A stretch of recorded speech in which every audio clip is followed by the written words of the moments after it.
Recording start कर ली मैंने। Window are, देखो भैया हमने एक्सेल स्टार्ट किया अपना।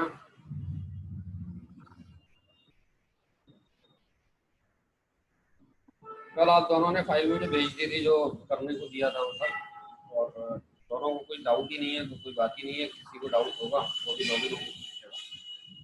हमने कल होम में जो बात कर ली थी, ये मर्ज एंड सेंटर तक इतना पोर्शन समझ लिया था। इतने पोर्शन के बाद अब इसकी बात करते हैं आगे की।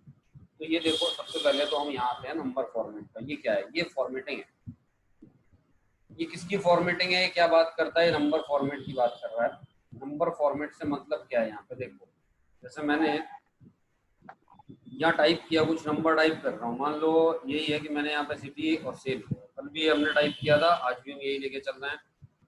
सिटी हम कुछ भी टाइप कर सकते हैं। सिटी मैंने आगरा ले लिया, दिल्ली ले लिया, और लखनऊ,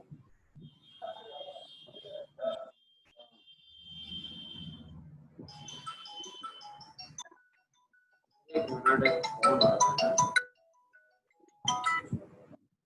यहाँ पे लखनऊ दे दिया, और क्या दे दूँ? मेरा लिखा था मैं, ये ले लिया मैंने। और जो भी चाहिए आपको, 4 दे। अब यहाँ सेव लिखिए, 1200, 5000, 9000, 5000। अगर आपको कभी भी इसमें कुछ एडिटिंग करनी है तो आप क्या करोगे, यहाँ डबल क्लिक कर सकते हो, या फिर F2 की प्रेस कर सकते हो, और फिर कर्सर की पोजीशन सेट करके आप इसको रख सकते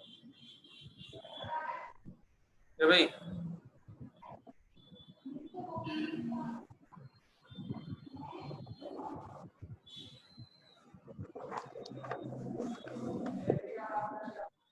अब जब हम यहाँ आ रहे हैं, ये आगरा, दिल्ली, लखनऊ, मैंने ये सब टाइप किया। इसमें मुझे बात करनी है नंबर फॉर्मेट की। तो इस नंबर फॉर्मेट में देखो, कुछ आपको यहाँ सिंबल्स दिखाई दे रहे हैं, और यहाँ इसके अंदर आते हैं तो ये सारे फॉर्मेट भी हमें दिखाई दे रहे हैं जो हमारे मतलब के उन फंक्शंस को हम देखते हैं। ठीक है, जैसे मुझे यहाँ पे सेल में लिखना है 1200.50, 50 पैसे, 0.50 लिखा, तो आप देखोगे पॉइंट के बाद जो 50 जीरो है लास्ट वाला, वो जीरो नहीं आएगा। एक्सेल क्या करता है, ये पॉइंट के बाद जिन वैल्यूज का डेसिमल प्लेसेस में जिन वैल्यूज का मतलब है उन्हें तो ये रखता है, बाकियों के ये जीरोस को डिलीट कर देता है। ऐसे जैसे मैंने यहाँ पे 658.00 देख रहा हूँ, मैं लिख रहा हूँ 0.00, तो लास्ट के जो दोनों जीरो हैं उन दोनों जीरो को इरेज कर देगा, ऐसे 668 हो जाएगा। अगर मैं लिखता हूँ यहाँ पे 9000.01, पॉइंट के बाद 01 लगा रहा हूँ, तो ये पूरा रहेगा। अब आप देखो ये फॉर्मेट, ये डेटा हमारा कैसा लगेगा अगर हम प्रोफेशनली कहीं प्रिंट करके इसको दे देते हैं। तो इसमें डेसिमल एक ही प्लेस है, या 2 प्लेस है, या कुछ भी नहीं है, इधर कुछ भी नहीं है। तो ऐसा नहीं होना चाहिए। प्रोफेशनली जो डेटा है, अगर पॉइंट के बाद मैं 2 डिजिट लेके चल रहा हूँ तो 2 डिजिट आनी चाहिए, या फिर जैसे कॉलम है कोई ग्राम का, किलोग्राम का, और किलोग्राम में मैं पॉइंट करके ग्राम लिखना चाह रहा हूँ तो उसमें 3 डिजिट आनी चाहिए। एक का कॉलम है तो ये डिपेंड करता है हमारा डेटा किस टाइप का है, उसमें डेसिमल करने चाहिए। अब अगर इंडियन रुपीज की बात करें तो 0.99 तक पैसे आ सकते हैं, उसके बाद वो रेट पे आते ही रुपया बन जाएगा। तो पॉइंट के बाद मुझे 2 डेसिमल प्लेसेस चाहिए। तो मैं क्या करूँगा, देखो एरिया मैंने सेलेक्ट कर लिया, ये एरिया मैंने सेलेक्ट कर लिया। इसको सेलेक्ट करने के बाद यहाँ आते हैं, जैसे आप यहाँ आओगे, मैंने फॉर्मेटिंग बताई कि भाई नंबर फॉर्मेट कर दे। नंबर फॉर्मेट पर क्लिक किया, इसने नंबर फॉर्मेटिंग कर दी। तो अब नंबर फॉर्मेटिंग में क्या होता है, ये बाय डिफॉल्ट 2 डेसिमल प्लेसेस तक आपको आउटपुट दिखाएगा। ठीक है, नंबर फॉर्मेटिंग में आने के बाद आप सेट कर सकते हो। अब जैसे मैंने इस पूरे एरिया को, इतने एरिया को सिलेक्ट कर लिया, और इस सब में नंबर फॉर्मेटिंग कर दी। ये सब में नंबर फॉर्मेटिंग, अगर मैं टाइप करूँ 34 मैंने टाइप किया, एंटर करूँगा, तो पॉइंट के बाद 00 खुद ब खुद आ जाएगा। अगर मैंने 45 लिखा तो 80 आ जाएगा। मतलब यहाँ ये सेट हुआ है नंबर फॉर्मेटिंग में कि मुझे डेसिमल प्लेसेस कितने चाहिए, 2। ठीक है, इसी टाइप से देखो मैंने इसे सेलेक्ट किया, और सेलेक्ट करने के बाद अब मैं किसकी बात कर रहा हूँ, मुझे यार डेसिमल प्लेसेस अगर बढ़ानी है, 2 की जगह 3 या 4 या 5 करने हैं, तो आप यहाँ क्या आप देख रहे हो, इंक्रीज करने के लिए करने के लिए। तो पहले मैं डिक्रीज कर देता हूँ, इसलिए मैंने तो 1 डेसिमल प्लेस रह गया। इंक्रीज करना है, मैंने यहाँ क्लिक किया, 2 हो गए, 4 हो गए। इतने डेसिमल प्लेस करने आप सेट कर सकते हो, और यहाँ से आप डिक्रीज, इंक्रीज और डिक्रीज इस टाइप से आप क्या, तो इसमें कोई दिक्कत नहीं होगी। इंक्रीमेंट कैसे करना है और डिक्रीमेंट कैसे करना है, माउस पे जाओ और क्लिक करो। ठीक भाई, जितने आपको इंक्रीमेंट करने हैं करो, डिक्रीमेंट करने हैं करो। इस टाइप से आप बेसिक से सेट कर सकते हो। नंबर फॉर्मेटिंग कर दो, और नंबर फॉर्मेटिंग करने के बाद हमने क्या किया यार, नंबर फॉर्मेटिंग की, और नंबर फॉर्मेटिंग करने के बाद यहाँ से इंक्रीमेंट कर दिया और यहाँ से डिक्रीमेंट कर दिया। ठीक है, तो ये बात समझ में आ गई होगी कि हमें किस टाइप से लेके चलना है। एक मिनट रुको, मीटिंग तो इनेबल है, सब इनेबल है, कनेक्ट नहीं हो पा रहे, कनेक्ट हो रहे।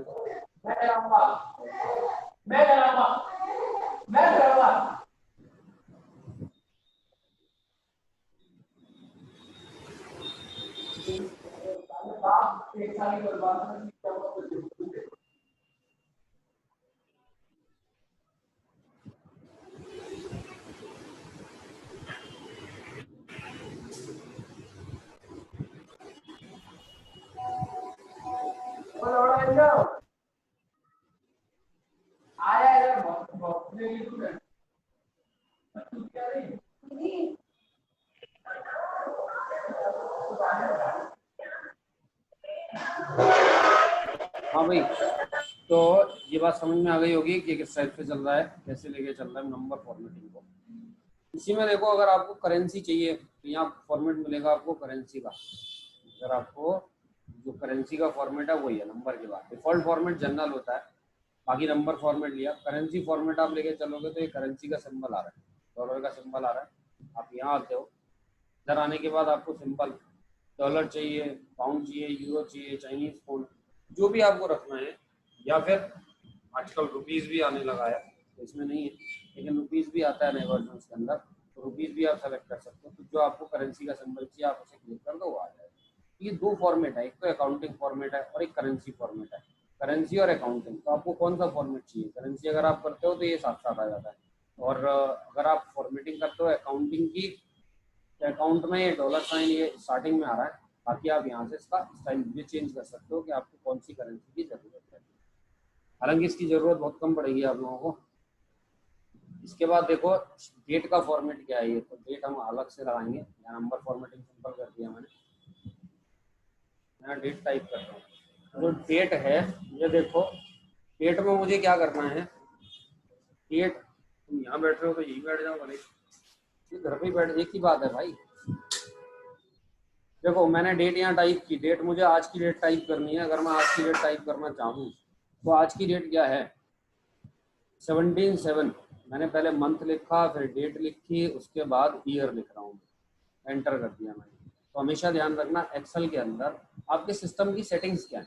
आपके सिस्टम की सेटिंग यहाँ देखो, राइट साइड में कॉर्नर पे आपके सिस्टम में एक सेटिंग्स मिलेंगी कि भाई आपने डेट का फॉर्मेट क्या रखा है। अगर मंथ डेट ईयर है तो मंथ डेट ईयर में टाइप करो। आपने उसको अंदर से सेट कर दिया डेट मंथ ईयर, तो उस टाइप से कर सकते हो।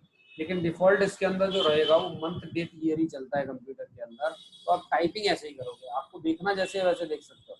जैसा मुझे लिखना है 10 मार्च, तो मैं लिखूंगा 3/10/2020। तो 3/10/2020 लिखा तो ये 10 मार्च हो गया। जैसे मैंने एंटर किया, ये अपना दिन है। इसका फॉर्मेट आपको दिखाना कैसे, आप इसे सेलेक्ट कर लो। सेलेक्ट करने के बाद यहाँ आ जाओ, ये देखो या दो फॉर्मेट है, एक शॉर्ट डेट और एक लॉन्ग डेट।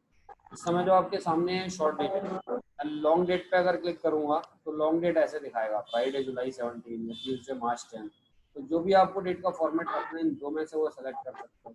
लेकिन इस फॉर्मेट में जो डेट आ रही है, जैसे शॉर्ट डेट किया मैंने तो ये दिख रहा है। इसके अलावा और भी फॉर्मेट है। इसके लिए आपको क्या करना है, यहाँ जाना है। इधर आप देखोगे कॉर्नर पर आपको एक छोटा सा एरो दिखाई देगा, इसे आप क्लिक करोगे तो डायलॉग बॉक्स ओपन होगा। ये बॉक्स ओपन हो गया। यहाँ पे डेट के अलग अलग टाइप के फॉर्मेट मिलेंगे। डेट के सिर्फ ये फॉर्मेट है, आप देखो ऊपर यहाँ दिखा रहा है। इस फॉर्मेट को सेलेक्ट करते हो तो ये जुलाई 17 करेगा। ये मैं लेके चलता हूँ तो 17/7 करके देगा। तो इस टाइप से आपको जो भी फॉर्मेट रखना है वो फॉर्मेट आप सेट करके रख सकते हैं। ठीक है, ये ले लिया मैंने, जुलाई 17 2020 ओके कर दिया। ये फॉर्मेट इस टाइप से दिखा देगा। ठीक भाई, तो इस टाइप से आप डेट के फॉर्मेट सेट कर सकते हो। टाइपिंग का स्टाइल वही रहेगा। अभी मुझे जैसे मैंने सेलेक्ट करके फॉर्मेट चेंज कर दिया और मैं टाइप करता हूँ, मुझे लिखना है यहाँ पे 10 जून, तो मैं 6/10/2020 ये लिखूंगा। 6/10/2020 का मतलब यहाँ पे 10/6 हो गया, 10 जून हो गया। जैसे एंटर करोगे आप 10 जून दिखाई देगा आपको। जी वही, तो इस टाइप से आप डेट के फॉर्मेट को सेट कर सकते हो। तो नंबर फॉर्मेट, करेंसी अकाउंटिंग सिर्फ डॉलर वगैरह साइन के लिए होते हैं। शॉर्ट डेट और लॉन्ग डेट, ये डेट के फॉर्मेट हो गए। तो ये सब फॉर्मेट है। इसके बाद हम अगर टाइम लिखना चाहें तो टाइम का फॉर्मेट सेट कर सकते हैं। जैसे मैंने यहाँ टाइम लिखा, टाइम का जो फॉर्मेट है वो आपको क्या रखना है, मुझे मैंने लिखा 10:20, ठीक है। और एरिया में सेलेक्ट कर लेता हूँ। यहाँ पे टाइम का फॉर्मेट दिख रहा होगा, टाइम ये रहा। इसके फॉर्मेट क्या रही है, AM PM वाला फॉर्मेट चाहिए। ये 3 में लेना है, मतलब सेकंड्स भी शो करे। तो इसमें फॉर्मेट लेके ओके करोगे, साइड से दिखाने लगेगा। अगर मुझे लिखना है 130 तो मैंने 130 लिख दिया, एंटर कर दिया, 00 कर देगा। तो जो भी आपको रखना है यहाँ पे वो आप सेट कर सकते हो टाइम का फॉर्मेट। डेट का फॉर्मेट और टाइम का फॉर्मेट इस टाइप से आप सेलेक्ट करके रख सकते हो। इसके बाद एक सेकंड रुको भाई, हेलो।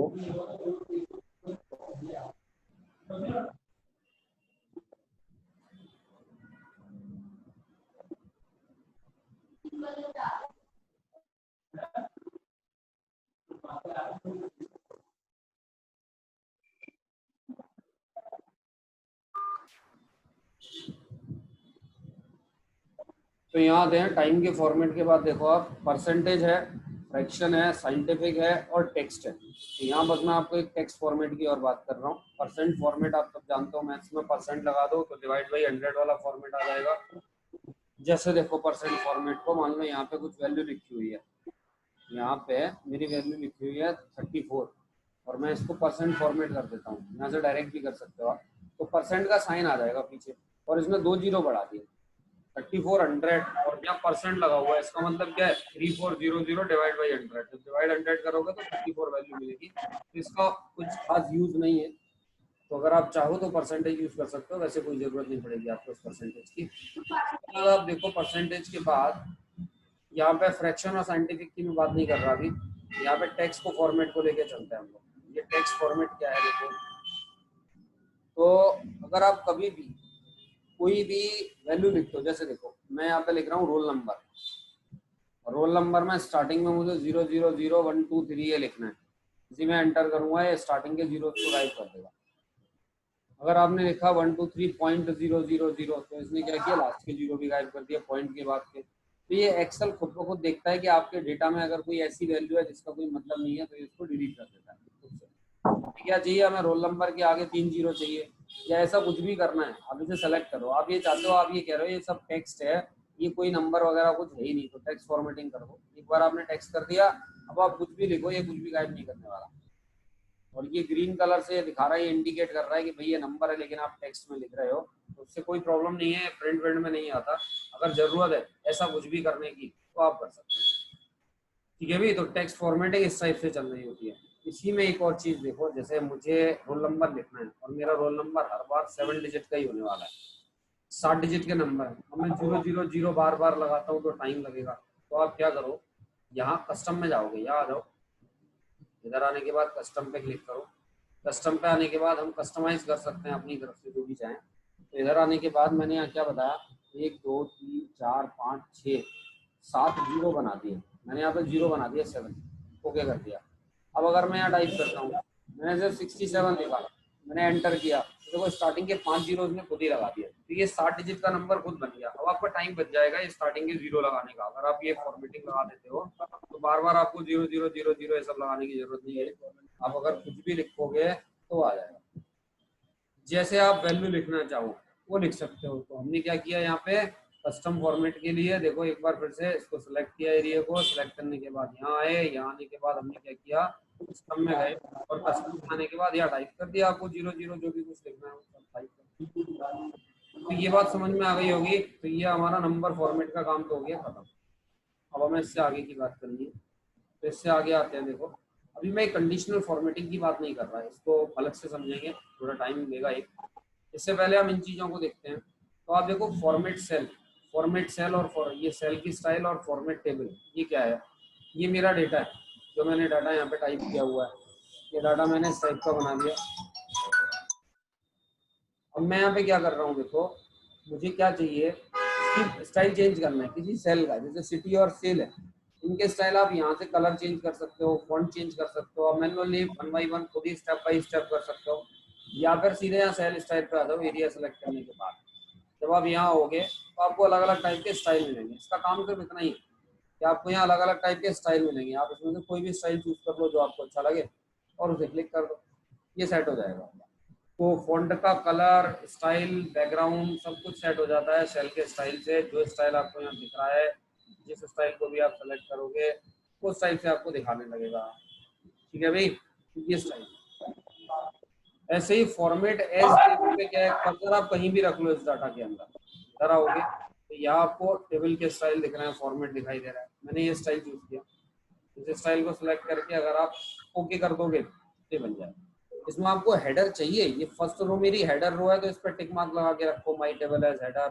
और अगर ये नहीं है इसको हटा दो, उसे भी नॉर्मल फॉर्मेटिंग रखेगा। और हेडर है तो क्लिक करके रखो, देन ओके। आपने ओके किया, ये आपकी टेबल इस टाइप से सेट हो जाएगी, क्योंकि इसके अंदर हेडर है तो ये अलग कलर से दिखा रहा है और बाकी का हिस्सा अलग कलर से दिखा रहा है। अगर मैंने वो टिक हटा दिया होता तो ये भी नॉर्मल फॉर्मेटिंग में आ रहा होता, इसी टाइप से आ रहा होता। तो ये हेडर आपको लगाना है नहीं लगाना हो सकता है। ये जब भी आप डिजाइन सेट करते हो तो यहाँ डिजाइन आ जाएगा, या बाद में भी हेडर रो से हेडर को गाइड कर सकते हो, नॉर्मल कर सकते हो। ऐसे ही टोटल रो पे क्लिक करोगे तो लास्ट में देखो टोटल खुद ब खुद इसने ऐड कर दिया। ये शेडेड है, एक डार्क है एक लाइट है, एक बेंडेड रो दिखा रहा है, इसे क्लिक करो आप, बेंडेड खत्म हो जाएगा, नॉर्मल एक ही कलर से आएगा। बेंडेड कर देते हो तो डार्क और लाइट का कॉम्बिनेशन बना देगा। इसी टाइप से बेंडेड कॉलम कर दिया तो कॉलम भी एक डार्क एक लाइट फिर डार्क फिर लाइट ऐसे चलेगा। बेंडेड का मतलब ये होता है। यहाँ पे लास्ट कॉलम पे क्लिक करोगे तो लास्ट कॉलम थोड़ा अलग सा दिखाई देगा, अगर आपने कुछ इधर से टोटल वोटल लगा रखा है लास्ट कॉलम में। ऐसे ही फर्स्ट कॉलम पे क्लिक करते हो तो फर्स्ट कॉलम थोड़ा अलग से दिखाएगा। तो ये डिपेंड करेगा आपने क्या स्टाइल लगाया हुआ है क्या स्टाइल नहीं लगाया हुआ है। साथ में आप ये छोटे छोटे बटन देख रहे हो दोनों पे, ये हमारे बटन है फिल्टर के। मैं इसे हटा देता हूँ तो ये नॉर्मल हो गया, फिल्टर हट गया। फिल्टर क्या होता है इसको बाद में सीखेंगे, अभी नहीं। फिल्टर बहुत काम की चीज़ है तो इसको भी अलग से सीखेंगे बाद में। तो ये हमने क्या किया, ये फॉर्मेटिंग कर दी। तो आप इन दोनों को समझ चुके होंगे कि सेल स्टाइल का मतलब सेल पे कोई भी स्टाइल सेट करना है वो, और फॉर्मेट एज टेबल का मतलब क्या है, यहाँ पर टेबल का कोई फॉर्मेट लगाना है तो आप वो सेट कर सकते हैं। ये दोनों चीज़ों को आपकी सेट हो जाएंगी। और नंबर फॉर्मेट आपका ये सब हो ही गया, ये समझ लिया आपने। कंडीशनल फॉर्मेटिंग बाद में समझेंगे। अब आते हैं यहाँ पे, पहले इंसर्ट का देखो। कर्सर की पोजीशन मैंने इधर सेट की हुई है बी वाले कॉलम में, कर्सर मेरा यहाँ है और मैं करता हूँ इंसर्ट, इंसर्ट रो। तो आप देखोगे ऊपर एक रो इंसर्ट हो रही है। ऐसे ही कर्सर मेरा इधर है, आप करते हो इंसर्ट कॉलम तो यहाँ एक कॉलम मिलेगा आपको, इंसर्ट कॉलम, तो यहाँ पे कॉलम मिल गया, ये कॉलम नया ऐड हो गया। तो कॉलम चाहिए कॉलम इंसर्ट करा सकते हो कहीं भी जहाँ ज़रूरत है। ऐसे ही अगर आपको डिलीट करना है तो यहाँ के आप डिलीट कर दो, डिलीट करोगे। रो डिलीट करनी है, कर्सर यहाँ रखने के बाद डिलीट रो पे जाओगे तो डिलीट रो डिलीट हो जाएगी। ठीक है भाई, इधर आता हूँ मैं, कर्सर की पोजीशन मेरी यहाँ है। अब मैं इंसर्ट पे आता हूँ। देखो यहाँ कुछ कम फंक्शन आ रहे हैं। अगर आपने टेबल कोई बना रखी है उसकी फॉर्मेटिंग की हुई है तो फिर फंक्शन कुछ अलग दिखते हैं, और नॉर्मल है तो उसमें सिर्फ ये दिखेंगे इंसर्ट, इंसर्ट कॉलम। कॉलम हमेशा जिस कॉलम में आपका कर्सर है जो एक्टिव सेल है उसके लेफ्ट में आएगा, और रो हमेशा जिस सेल में आपका कर्सर है उसके टॉप पे आएगा। इंसर्ट सेल करते हो, सेल का मतलब सिर्फ एक सिंगल सेल से है। मैं चाहता हूँ कि ये जैसे इधर मैं बैंक सेल है कुछ टाइप कर देता हूँ और यहाँ भी कुछ टाइप कर देता हूँ। वैसे ही मैंने एक फिक्स सा डाटा कुछ टाइप कर दिया। कर्सर की पोजीशन ये है, मैं चाहता हूँ ये मार्च और जून ये दोनों सेल्स नीचे शिफ्ट हो जाएं। तो कर्सर मेरा यहाँ है, मैं इंसर्ट पे आता हूँ, इंसर्ट सेल पे क्लिक करता हूँ और क्या करता हूँ शिफ्ट सेल डाउन। जैसे मैंने लिखा शिफ्ट सेल डाउन और ओके किया, ओके करते ही ये नीचे शिफ्टिंग हो गई। ठीक है भाई, ये हो गई इसकी शिफ्टिंग। तो माइक को म्यूट कर लो, कुछ आवाजें आ रही हैं अलग से।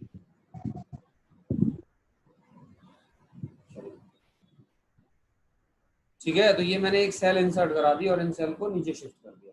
इसी टाइप से अगर डिलीट करोगे सिर्फ एक सिंगल सेल को, ये पूरी रो या कॉलम को डिलीट करता था, डिलीट करता हूँ मैं सेल को, तो ये पूछेगा कि भाई इस सेल को डिलीट करें तो ये नीचे वाला जो डेटा इसे ऊपर भेजना है तो आप शिफ्ट सेल अप कर दो और अगर इधर राइट साइड वाला जो डेटा ये लेफ्ट में शिफ्ट करना है तो शिफ्ट सेल लेफ्ट कर दो, तो जो आपको ठीक लगे। शिफ्ट सेल अप कर दिया, आपके डेटा के आपके अकॉर्डिंग वो चेक कर दोगे। ये आप डिलीट कर सकते हो। पूरी शीट डिलीट करनी है, आप डिलीट शीट पर क्लिक करके पूरी शीट डिलीट कर सकते हो। ऐसे अगर आप इंसर्ट की बात कर रहे हो, इंसर्ट शीट करोगे तो एक और शीट आ जाएगी, शीट 1 है। डायरेक्ट इस प्लस पे क्लिक करके आप शीट इंसर्ट करा सकते हो। और या फिर इंसर्ट में आओ और इंसर्ट में आके इंसर्ट शीट पर क्लिक करो तो भी आपकी शीट्स आ जाएंगी।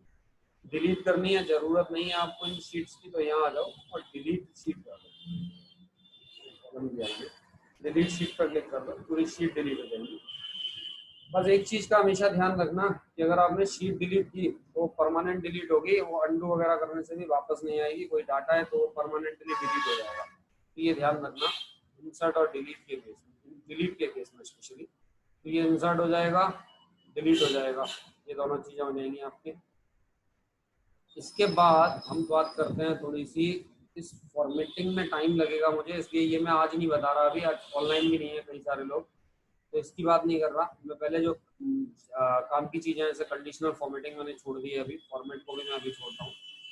इसके आगे आते हैं, पहले ये 2-3 फंक्शन और समझते हैं बस, आज ज़्यादा नहीं करेंगे क्योंकि ज़्यादा ऑनलाइन नहीं है लोग, 4 ही लोग। ये देखो, एक क्लियर, क्लियर हमारा क्या करता है, डिलीट करने का काम करता है। मैंने कर्सर की पोजीशन ये सेट की, क्लियर की बात कर रहा हूँ। मैंने बोला क्लियर फॉर्मेट, तो देखो इसने फॉर्मेटिंग क्लियर कर दिया। इस पर जो भी फॉर्मेटिंग लगी थी वो हमने क्या लगाई थी, या नंबर की फॉर्मेटिंग लगाई थी 2 डेसिमल प्लेसेस, वो हटा दिया इसने और नॉर्मल कर दिया, जनरल कर दिया। मैं यहाँ आता हूँ, यहाँ मैंने कुछ टाइप किया, इसको मैंने बोल्ड कर दिया, अंडरलाइन कर दिया, कलर सेट कर दिए और फॉन्ट का साइज भी बढ़ा दिया। मैं क्लियर पे आता हूँ, फॉर्मेटिंग पे एक बार क्लिक करता हूँ तो देखो नॉर्मल हो गया। तो जो भी मैंने अपनी तरफ से फॉर्मेटिंग की है वो सारी की सारी फॉर्मेटिंग क्लियर करने का काम करेगा एक clear format. Clear content, content को डिलीट कर देता है, तो इसके लिए डिलीट बटन है आपके पास, आप डायरेक्ट डिलीट बटन प्रेस कर दो, सीधे डिलीट हो जाता है और कुछ करने की हमको जरूरत ही नहीं। मैंने अंडू कर लिया है, ये वापस बैक कर लिया है, अंडू करके आप फिर से टाइप कर सकते हो या अंडू कर सकते हो। क्लियर, ये कमेंट, क्लियर ऑल क्या करेगा, सारे को डिलीट कर देगा। ये कमेंट और हाइपरलिंक क्या है, तो ये अभी इंसर्ट में सीखेंगे हम लोग, इंसर्ट और रिव्यू के अंदर, तो तब सीखेंगे तभी बात करेंगे इसकी। फिलहाल क्लियर ऑल अगर करते हैं तो ये क्लियर कर देगा।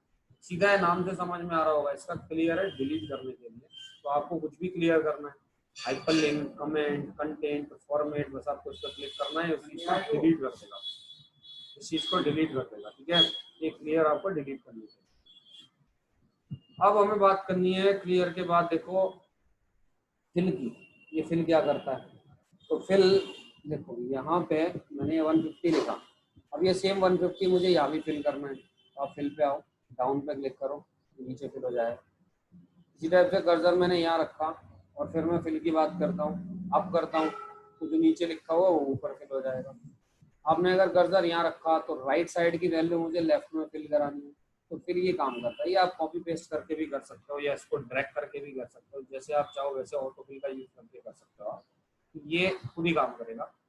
कुछ इसमें फिल सीरीज वगैरह भी होती हैं, तो वो हम देखो, यहाँ मैंने लिखा जैसे संडे और मैं यहाँ आता हूँ, इसको यहाँ से पकड़ के ड्रैग कर दिया तो आप देखोगे मंडे, ट्यूसडे, वेडनेसडे खुद ही आ गया।